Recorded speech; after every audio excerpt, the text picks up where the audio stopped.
Oke, bismillahirrahmanirrahim. Assalamualaikum warahmatullahi wabarakatuh. Eh, Selamat pagi anak-anak. Semoga kalian dalam keadaan sehat walafiat, tidak kurang suatu apapun. Seperti biasa, eh, mari sebelum sebelum kita mulai pelajaran atau materi hari ini, mari kita berdoa sejenak. Semoga apa yang nanti disampaikan dapat dipahami, dapat dimengerti, dan menjadi bekal yang cukup untuk kalian memahaminya. Oke, hari ini kita akan belajar bahasa Indonesia. Masih di tema yang sama, di tema menjelajahi luar angkasa, subtema keteraturan yang menakjubkan. Ini ada di tema 9. Nah, kompetensi dasar yang disajikan adalah menelusuri tuturan dan tindakan tokoh serta penceritaan penulisan dalam teks fiksi. Kita akan belajar, kalau kemarin kita belajar teks non fiksi, kita sekarang akan belajar teks fiksi. Apa itu teks fiksi? Kemudian seperti apa teks fiksi? Kita akan belajar hari ini. Oke, cerita fiksi. Teks fiksi, apa itu cerita fiksi? Atau teks fiksi. Teks fiksi adalah karya sastra yang berisi cerita rekaan atau didasari dengan angan-angan fantasi dan bukan berdasarkan kejadian nyata, hanya berdasarkan imajinasi pengarang. Imajinasi pengarang diolah berdasarkan pengalaman, wawasan, pandangan, tafsiran, kecerdikan, penilaian terhadap berbagai peristiwa, baik peristiwa nyata maupun peristiwa hasil rekaan semata. Oke, sampai sini paham? Jadi cerita fiksi adalah cerita yang hanya dibuat berdasarkan hayalan pengarang atau hayalan seseorang. Nah, hayalan itu dibuat oleh seseorang berdasarkan pengetahuan dia, pengalaman dia. Jadi bisa menceritakan tentang, misalnya bisa menceritakan tentang liburan ke danau, liburan ke pantai. Oke, tapi nanti itu akan ditambah-tambahi dengan hasil fantasi, hasil imajinasinya. Oke. Nah, jenis-jenis cerita fiksi. Ada 10 jenis cerita fiksi. Cerita fiksi yang pertama adalah dongeng, saga, mit, legenda, fabel, cerita jenaka, novel, cerpen, atau cerita pendek, dan yang terakhir adalah roman. Kita akan bahas satu-satu ya. Apa itu dongeng? Dongeng merupakan cerita fiksi yang bersifat hayalan dan menceritakan hal ajaib yang disampaikan dari mulut ke mulut, serta dari generasi ke generasi. Cerita ini bertujuan untuk menghibur pembacanya, tetapi memiliki pesan-pesan atau nilai moral yang sangat dalam. Itu adalah dongeng. Kedua, saga. Apa itu saga? Saga adalah cerita yang menceritakan peristiwa masa lalu yang berhubungan dengan sejarah sebagai alur ceritanya. Jadi alur ceritanya itu adalah tentang sejarah dahulu kala, hiduplah di kerajaan, misalnya kayak gitu. Jadi sejarahnya ada, tapi ceritanya dibuat sendiri. Nah, contohnya Latung Kasarung dan Calong Arang, dan lain sebagainya yang berkaitan dengan sejarah. Atau eh, Bapak dulu pernah baca Keris Empu Gandring. Nah, itu kerajaannya ada, tapi isinya itu empuh gandringnya ada, cuma alur ceritanya itu dibuat hayalan, tapi sejarahnya ada, tapi isinya itu berupa hayalan.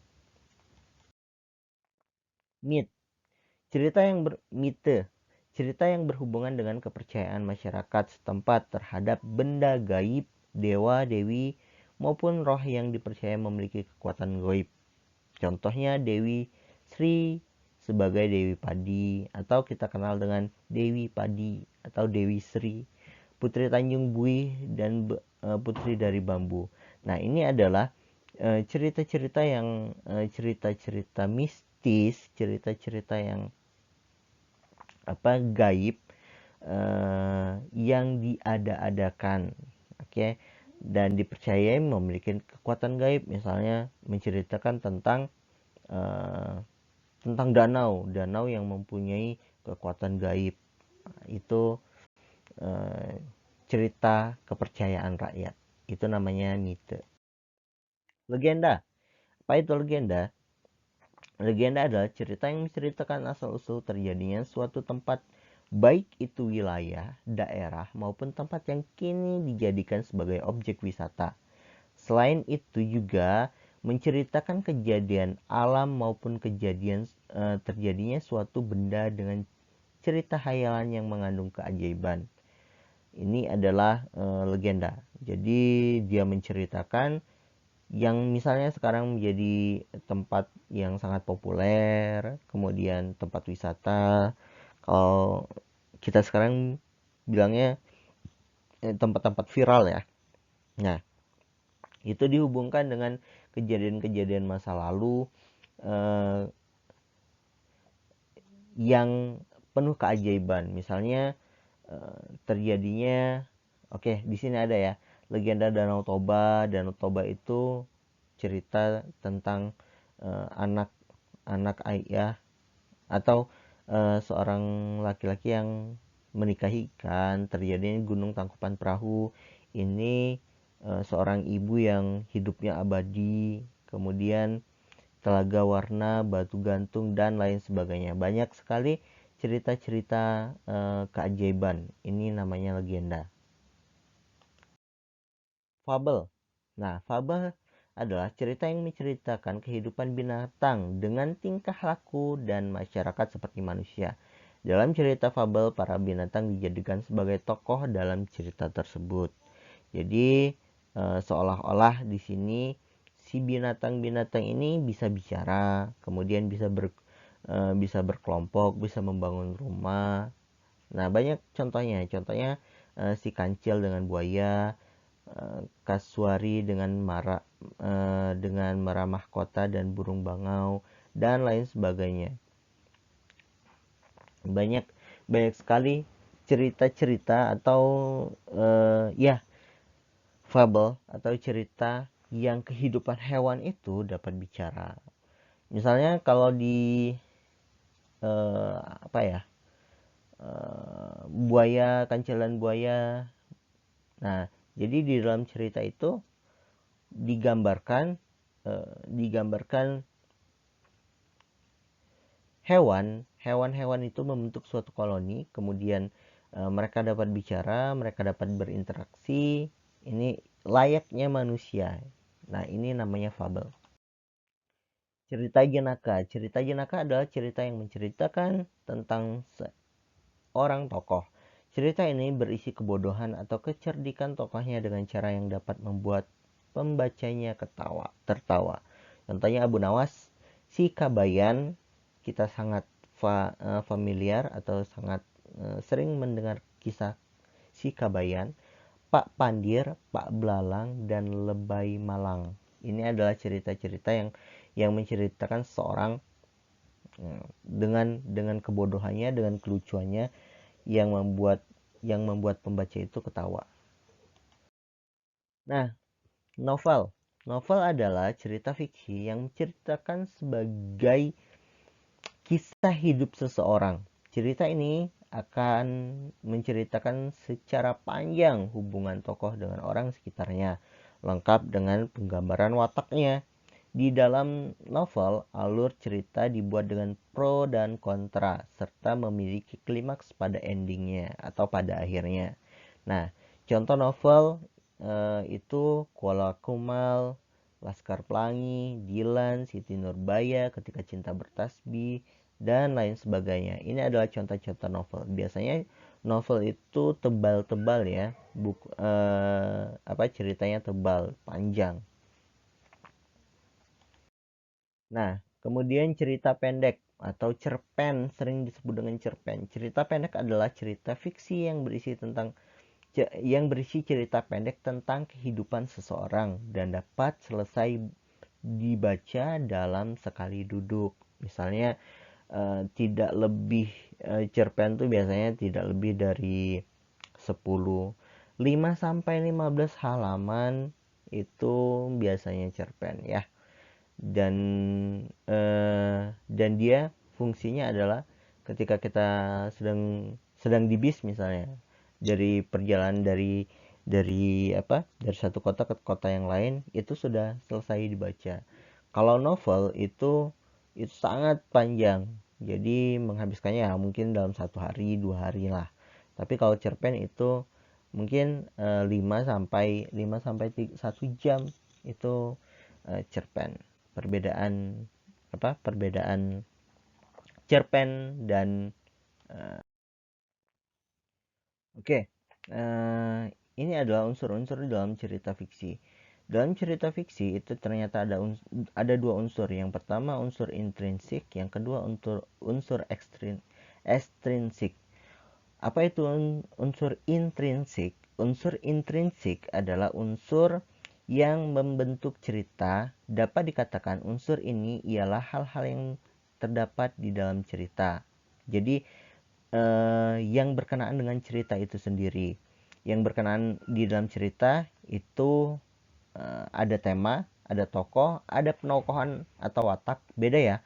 Ada tokoh, ada penokohan, ada latar, ada alur atau plot, kemudian ada konflik, ada amanah. Nah, kalau unsur ekstrinsiknya adalah unsur dari luar cerita yang ikut membangun dan mendukung sebuah cerita. Biasanya ini datang dari luar tulisan ya, bukan dari dalam tulisan. Misalnya kondisi keagamaan si penulisnya, latar belakang kebudayaan di tempat si penulis tinggal, keadaan sosial si penulisnya, keadaan ekonomi si penulisnya, kemudian nilai-nilai yang dianut masyarakat sekitar. Nah, ini biasanya akan sangat mempengaruhi tulisan-tulisan seorang. Misalnya kalau orang itu beragama tertentu, maka tulisannya biasanya cenderung ke agama tertentu. Kemudian kebudayaan. Kalau misalnya orang itu orang itu tinggal di suatu tempat, misalnya di Indonesia, maka di Indonesia di Sunda misalnya. Nah, kebanyakan atau biasanya unsur-unsur yang biasanya cerita yang dibangun adalah cerita tentang kebudayaan Sunda. Nah, keadaan sosial, apakah orang itu uh, lingkungan di sekitarnya itu termasuk orang-orang yang miskin atau termasuk orang-orang kaya. Nah, ini sangat berpengaruh terhadap tulisan-tulisan seseorang. Misalnya kalau dia di lingkungan orang-orang miskin, maka yang diangkat tulisannya biasanya yang akan diangkat tentang kehidupan orang-orang miskin.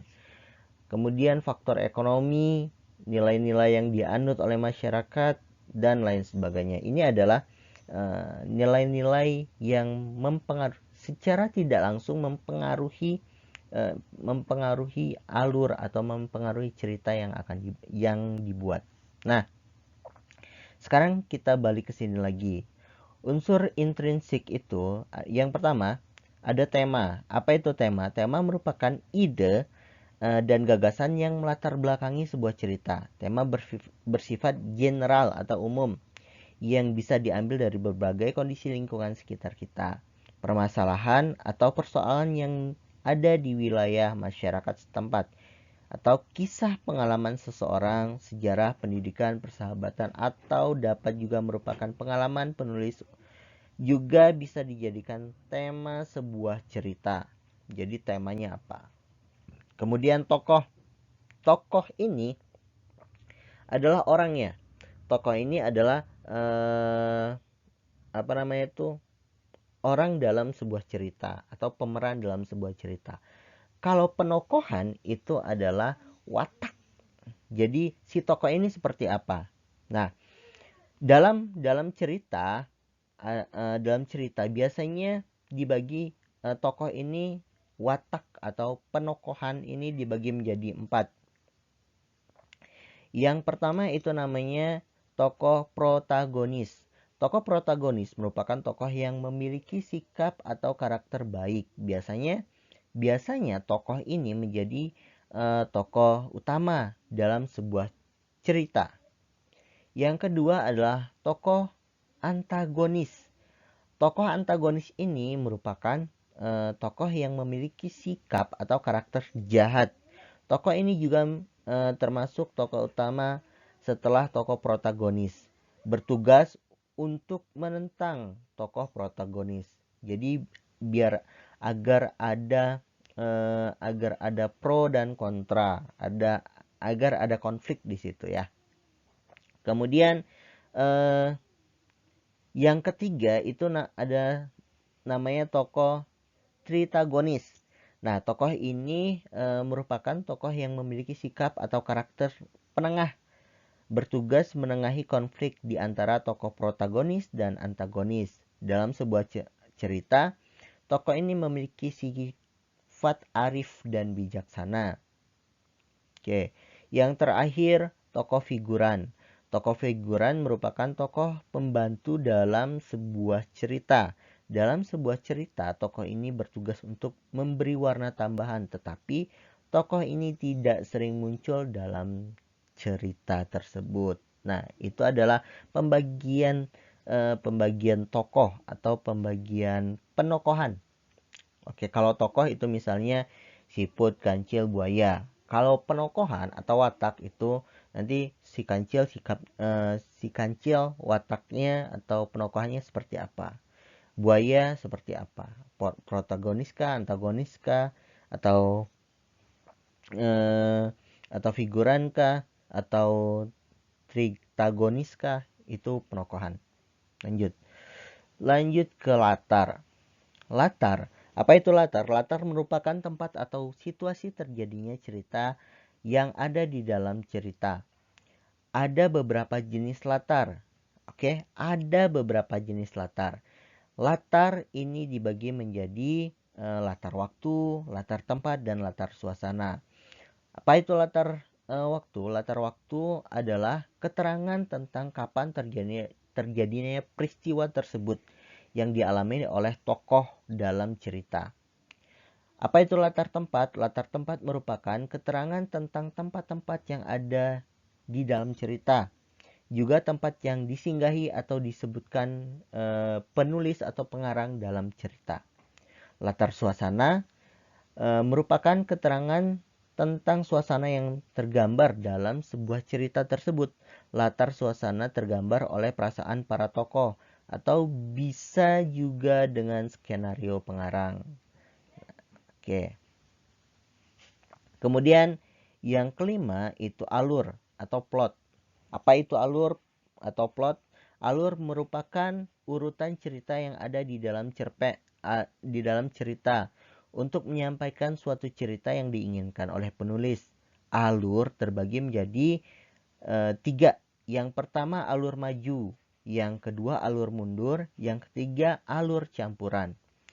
Alur maju merupakan sebuah rangkaian cerita yang bergerak maju ke depan. Alur mundur merupakan rangkaian cerita yang bergerak mundur ke belakang. Alur ini biasanya digunakan untuk bercerita tentang masa lalu, tentang sejarah. Alur campuran merupakan perpaduan antara alur maju dan alur mundur. Misalnya ada seorang tokoh, ada seorang tokoh menceritakan tentang sejarah. Itu alurnya alur campuran. Bisa maju, bisa mundur. Nah, kalau misalnya alur maju ini menceritakan masa yang akan datang. Oke. Lanjut ke konflik. Konflik adalah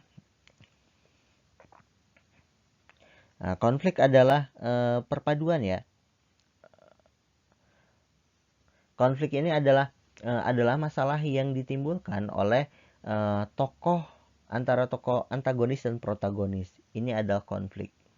Kemudian yang terakhir adalah amanah. Amanah ini merupakan pesan moral yang ingin disampaikan oleh pengarang melalui karangan ini. Jadi ada yang tersurat, ada yang tersirat.